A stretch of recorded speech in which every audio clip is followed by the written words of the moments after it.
Hi everyone, welcome to the prominent academies. First of all, tenses की जो part 1 है वो ऑलरेडी अपलोड हो चुका है, उसकी वीडियो आ चुकी है। उसमें मैंने सारे प्रेजेंट टेंसेस के रिलेटेड रूल्स एंड रेगुलेशंस बता दिए विद एग्जांपल, हिंदी और इंग्लिश में।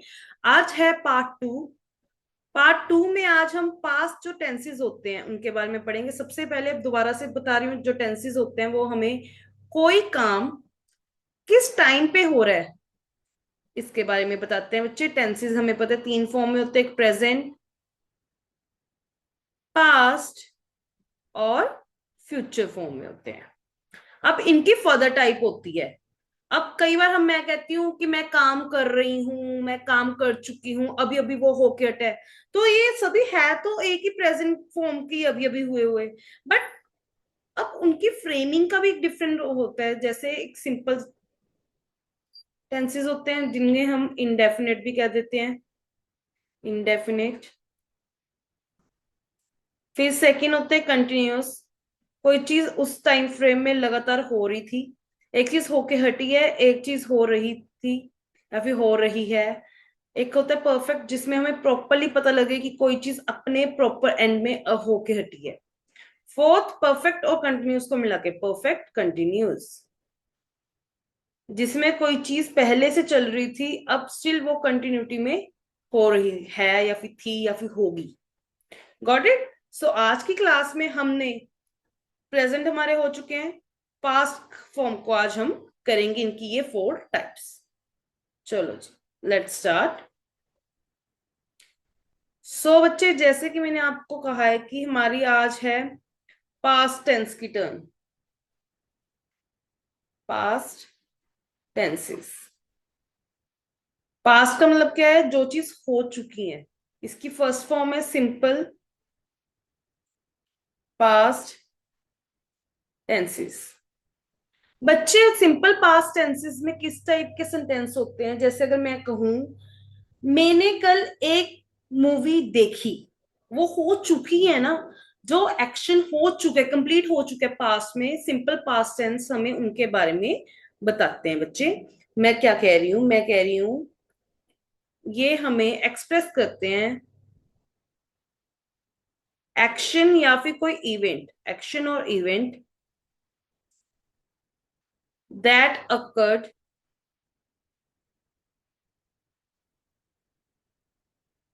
एंड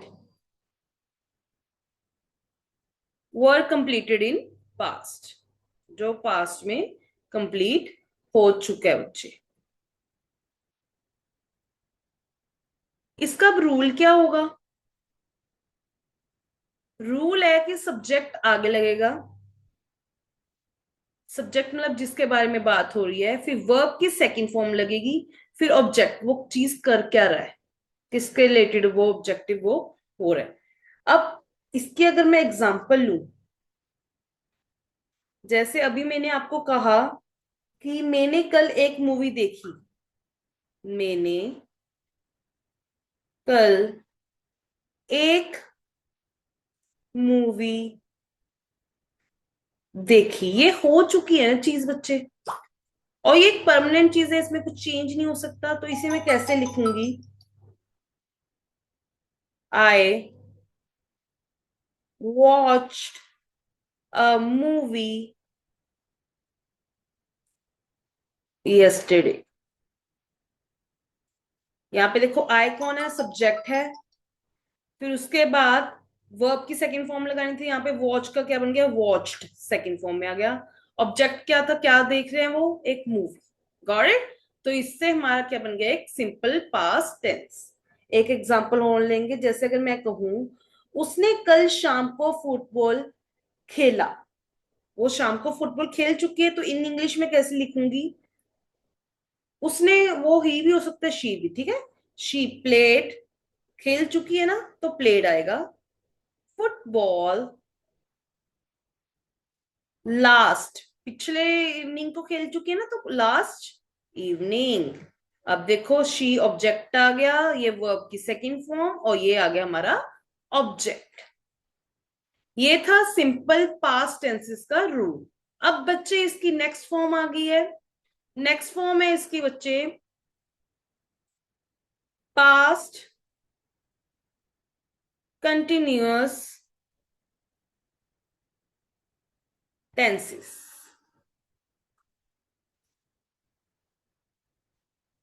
सो बच्चे इनके पास जहां पे भी बच्चे कंटिन्यूस वर्ड आ जाए ना, कंटिन्यूस का अपने आप में ही मतलब क्या है कि वो चीज उस टाइम फ्रेम में लगातार हो रही थी। मतलब कि मैं कहना चाह रही हूं एक्शन है दैट वर ऑन गोइंग, वो उस टाइम फ्रेम में लगातार, जैसे मैं पढ़ रही थी, वो चीज एक टाइम फ्रेज में लगातार हो रही थी।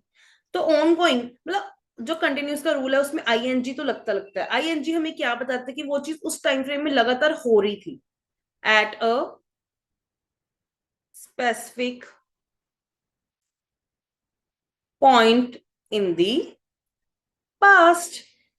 तो इसका अब रूल क्या होगा? ये ना प्रेजेंट जो टेंसेस है उनके रूल जैसे ही है, बस उसमें वर्ब की फर्स्ट फॉर्म यूज करनी थी, इसमें सारी सेकंड फॉर्म यूज करेंगे। जैसे सब्जेक्ट लगेगा पहले, प्रेजेंट में क्या होता था इज एम आर, इसमें क्या लगेगा वॉज एंड वर। वॉज बच्चे सिंगुलर चीजों के लिए, एक चीज के लिए वॉज लगता है, अगर ज्यादा चीजों की बात करेंगे तो वर लगेगा। प्लस वर्ब की सेकंड फॉर्म के, सेकंड भी नहीं बस वर्ब की फॉर्म के साथ आईएनजी लगा दो। क्योंकि जब मैंने वॉज वर लगा दिया तो इससे ही मेरे को पता लग गया कि वो पास्ट में है, तो ये पास्ट वाला तो हो गया। अब कंटिन्यूस करने के लिए हमने जो वर्ब है उसके साथ आईएनजी लगा दिया, और एंड में क्या लग गया बच्चे ऑब्जेक्ट। अब एक एग्जांपल लेते हैं। अगर मैं कहूं मैंने शाम 5 बजे एक किताब पढ़ रही थी, मतलब कल शाम को 5 बजे मैं एक किताब पढ़ रही थी, वो टाइम फ्रेम में वो लगातार कोई चीज एक फ्रेम में हो रही थी ना। तो मैं दोबारा से बोलती हूँ मैं क्या कह रही हूँ। मैं शाम 5 बजे एक किताब पढ़ रही थी। सो बच्चे इन इंग्लिश क्या बनेगा आई वॉज, क्योंकि यहाँ पे वॉज वर एक ही जन है तो वॉज आ गया। क्या कर रही थी पढ़ रही थी, तो मतलब रीडिंग। क्या पढ़ रही थी एक बुक एट 5 PM। अब मेरे को कैसे पता है कौन से पीएम है, जब मैंने आगे वॉज लगा दिया तो ये मेरे को पता लग रहा है पिछले वाले 5 PM की बात कर रहे हैं, मतलब पिछले दिन के।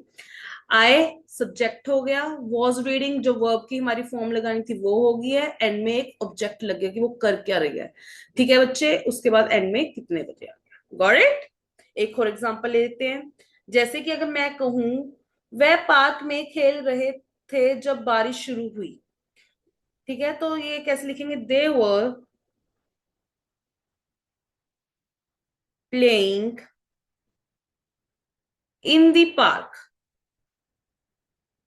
वो पार्क में खेल रहे थे जब बारिश शुरू हुई, व्हेन इट स्टार्टेड रेनिंग। समझ आया बच्चा? अब आगे हम इसकी नेक्स्ट टाइप पे, जो कि है past perfect tenses.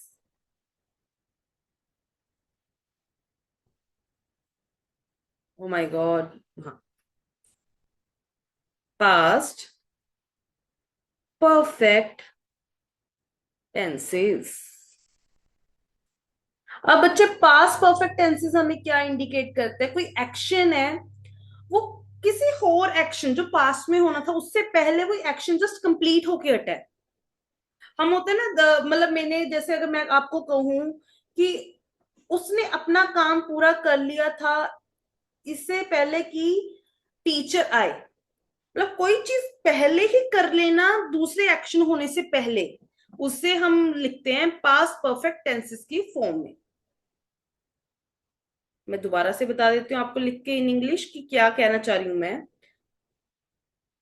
It indicates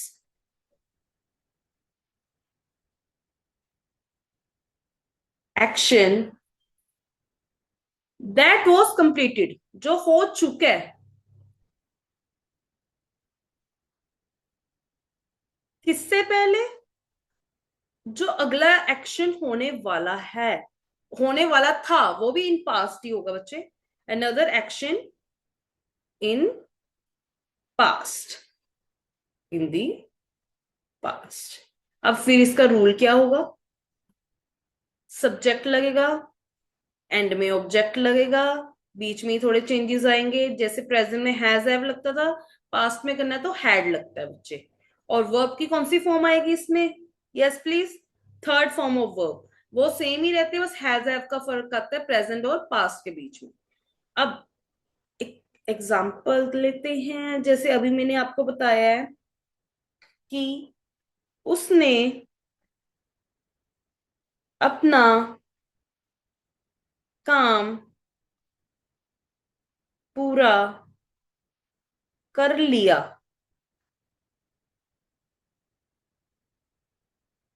कर लिया था इससे पहले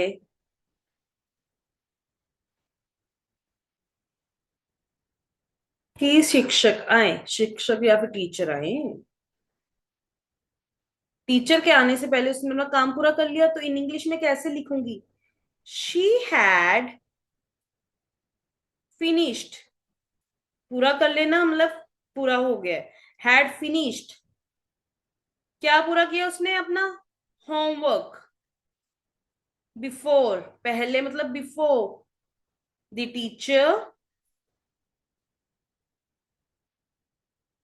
अराइव्ड, टीचर के आने से पहले उसने अपना काम कर लिया। एक और एग्जांपल लेते हैं, अगर मैं कहूं वे घर छोड़ चुके थे इससे पहले कि बारिश शुरू होए, मतलब मैं कहूंगी they had left the house before it's started raining. अब देखो ये मैं कह रहा था कोई एक्शन होने से पहले जो पास्ट में हो चुका है, उससे पहले जो एक्शन हो वो, जो पहले हुआ है वो हैड लेफ्ट की फॉर्म में आ गया। वो अब जो एक्शन होना था, अनदर एक्शन भी, वो भी पास्ट में ही होना था, तभी मैंने जो इसके second before it started second form में लिखा है बच्चे, क्योंकि वो पास्ट में ही हो चुका है, एक चीज दूसरी चीज के होने से पहले वाली। गॉट इट, ये थे हमारे पास्ट परफेक्ट टेंसेस। अब एक ही रह गया हमारा सिर्फ, वो है पास्ट परफेक्ट कंटिन्यूस टेंसेस।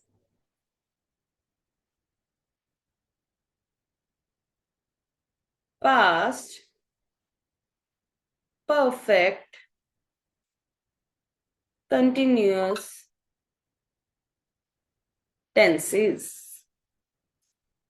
बच्चे ये हमें क्या डिस्क्राइब कर रहे हैं कि कोई चीज है जो पास्ट में चल रही थी, उसके बाद कुछ टाइम के लिए वो होती रही, बिफोर एंडिंग अनदर एक्शन, कोई और एक्शन होने से पहले पास्ट में ही, कोई चीज पहले से शुरू होती है उसके बाद लगातार होती रही कोई अगला एक्शन होने से पहले।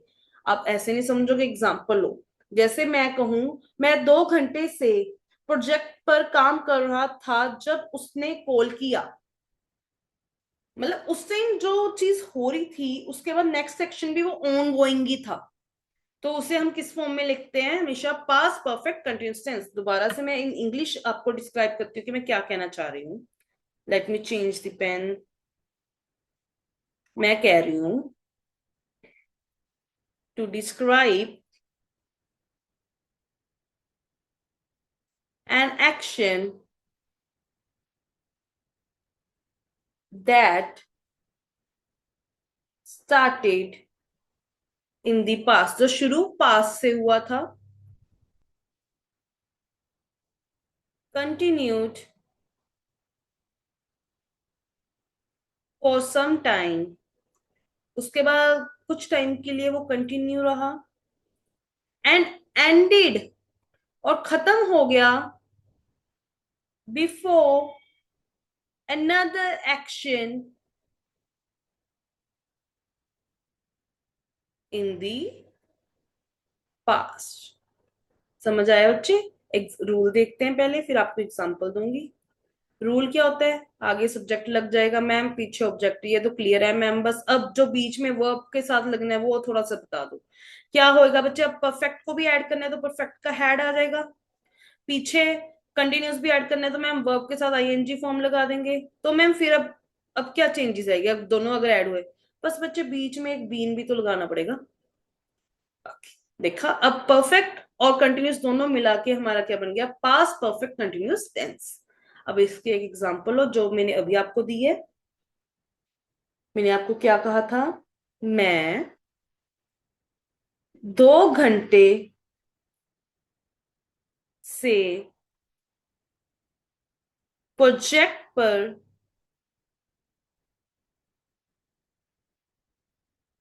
काम कर रहा था जब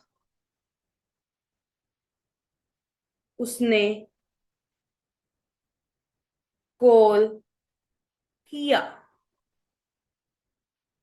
अब लिखते हैं इसको, कैसे लिखेंगे हम, I had I had been working, I had been working, किस पे काम कर रहा था, ऑन द प्रोजेक्ट, फॉर कितने टाइम से, for 2 hours, when she call, जब उसने कॉल किया था। Got it. एक और एग्जांपल लेते हैं, जैसे अगर मैं आपको कह दूं मैं पूरी रात पढ़ाई कर रहा था परीक्षा के लिए, हम कहते हैं ना वो पूरी रात पढ़ रहा था, भाई उसका नेक्स्ट डे पेपर था, तो कैसे लिखेंगे, he had been studying all night, पूरी रात मतलब ऑल नाइट, कब, before the exam, before the exam. So बच्चे ये थे हमारे पास्ट टेंसेस, और इसके आगे फर्दर 4 टाइप्स। सो अगर आपको कोई भी डाउट हो तो आप कमेंट सेक्शन में मुझसे पूछ सकते हैं। Till then bye bye. इसका थर्ड पार्ट आएगा जिसमें हम करेंगे फ्यूचर टेंसेस, और उसके बाद एक प्रैक्टिस सेशन रखेंगे इसका। तो वाइंड अप कर देंगे इसको हम हार्डली 4 या फिर 5 पार्ट्स में। Stay tune, bye bye.